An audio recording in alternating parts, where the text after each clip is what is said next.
because they feel deficit of democracy.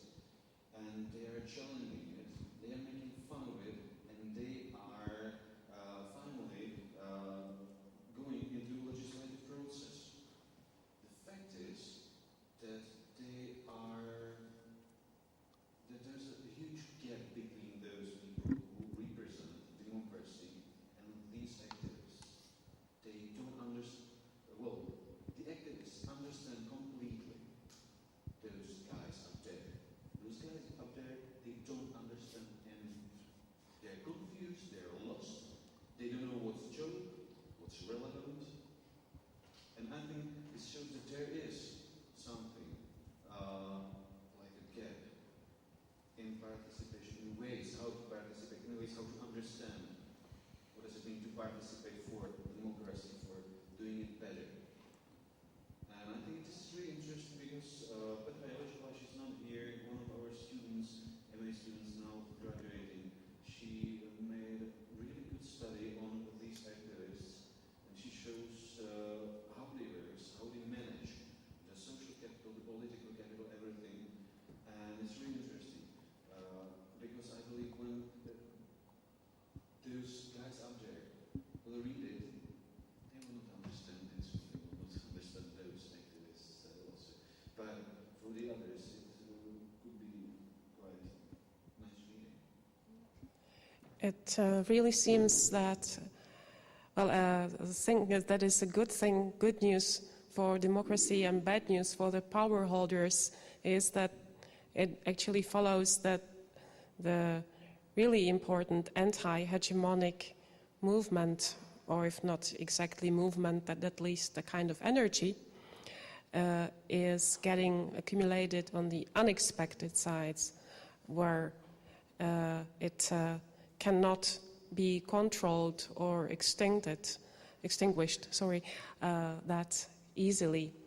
So the thing that people do not get in touch with the political via contacts with the institutionalized politics can actually be rephrased not as a negative thing, but as a positive development and positive dynamics.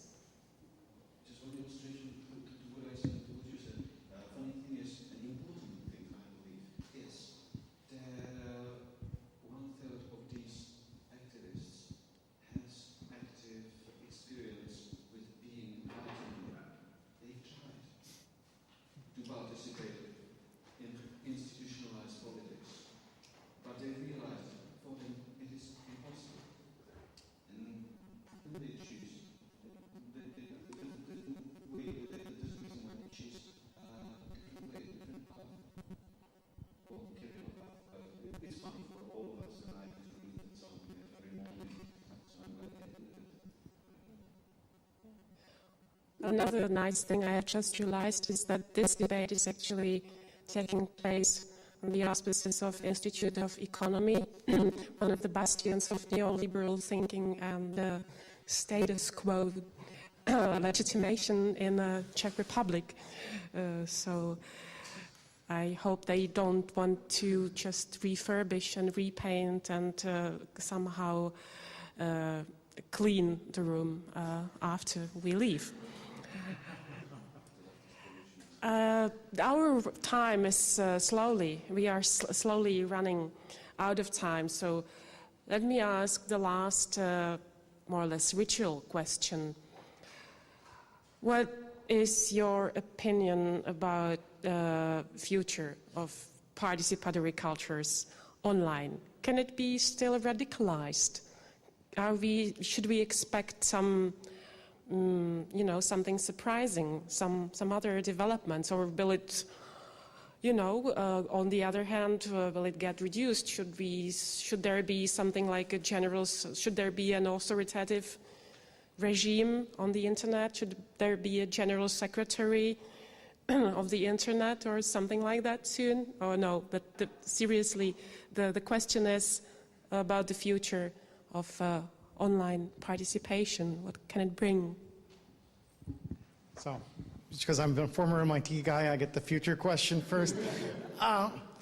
You know, first of all, I think there's nothing inevitable about the outcomes in any way, shape, or form. Nothing technologically inevitable. This is the debate I had at MIT that all my designer friends thought we just build the right tools and it inevitably lead to a democratization of society.